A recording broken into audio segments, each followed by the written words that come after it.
Good morning. Freehold versus leasehold 99 years residential property. I do have some clients who insist on, or previously insisted on buying freehold residential properties, and their intention was to stay. And I know that we all know that, including my clients, know that they may not stay forever, but they just feel more comfortable buying a freehold residential property. So I wanted to share with them some charts. So I look at 8 years. I look at an 8-year range from 2016 to 2023 to see how the three zones in Singapore have performed 99 years and freehold. I don't take into account the age of the condo or the specific location of the condo. We just look at the overall market and see how it performs. Then they can make a decision themselves. Like if I buy something now and after about maybe 5 to 8 years, I exit, I take my profit and then buy something else. I mean, that's the whole idea. The whole idea for them is to invest in a safe, investment and make some profits and then move to their next investment, because in 5 to 8 years' time, their situations may change. They have more money, or maybe they want to stop investing and think of retirement. So freehold versus 99 years. Let's look at the numbers and then you decide for yourself. Let's look at Core Central. Core Central freehold has gone up by 53.13%. So this is Core Central freehold gone up by 53.13%.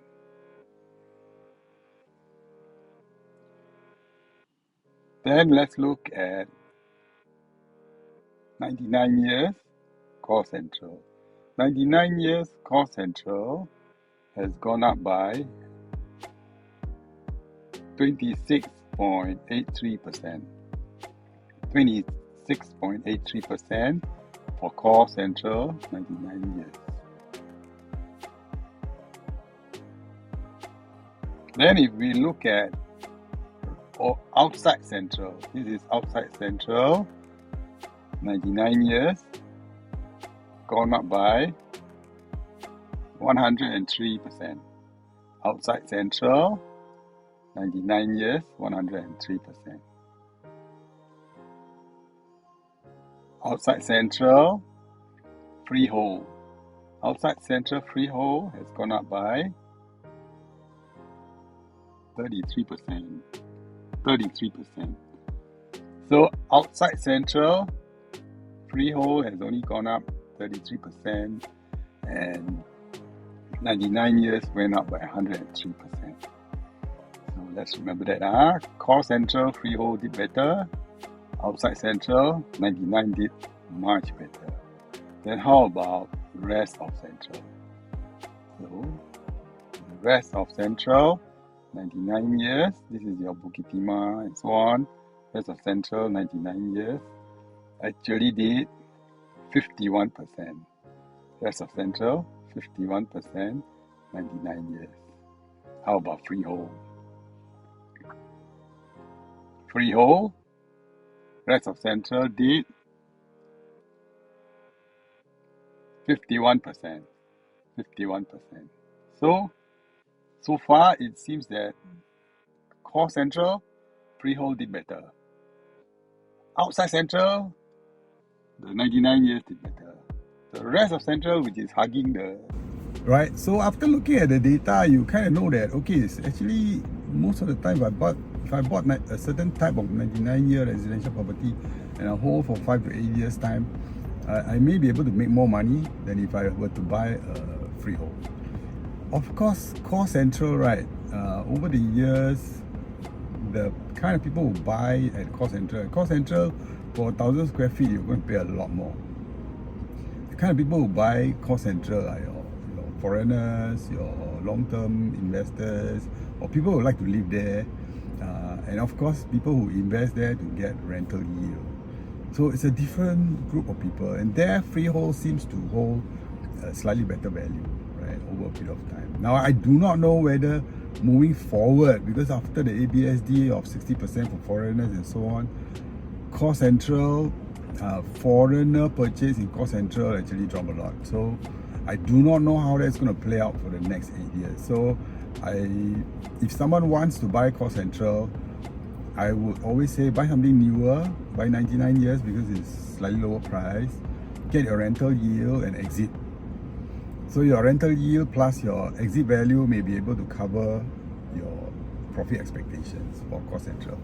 The rest of Central, you saw that whether you bought Freehold or 99 years, prices pretty much in the past 8 years went up about 50 something percent. So rest of Central, again, I would tell people, okay, rest of Central, if you're buying something like, let's say you buy a Freehold like Wharton House, okay, that one, you know, it's next to Nanyang, next to Raffles, and it's very high quantum.